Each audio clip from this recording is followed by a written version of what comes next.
For generations, Mapuche Indians in southern Chile have enjoyed a rural, simple way of life.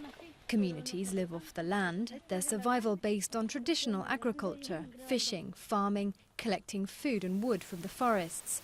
But life is much harder for these people than for their ancestors, as resources have gradually but steadily dried up.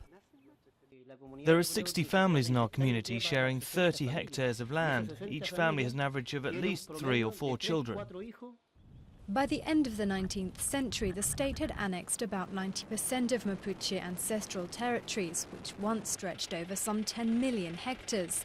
Much of the remaining land was seized in the 1970s under General Pinochet's rule for forestry companies feeding the lucrative paper industry.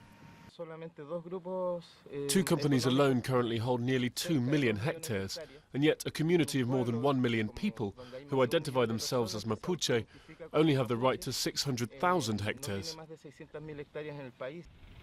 The land indigenous communities here once called home is now mainly used for pine and eucalyptus tree plantations.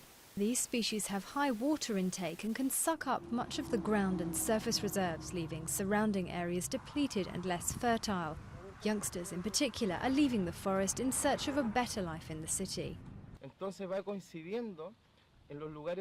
We've noticed the number of people living around forest plantations is lower than elsewhere. There are also people moving away from these areas, so the industry is gradually killing off rural life. As well as people's livelihoods, there's also a whole culture at stake.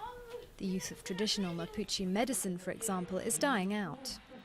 It's becoming more and more difficult for them to find medicinal plants because forest plantations have taken over the land and caused all the surface and underwater streams to dry up.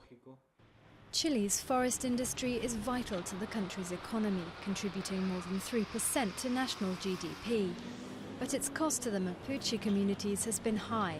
They have little choice but to watch the constant convoy of lorries take their livelihood out of the forest.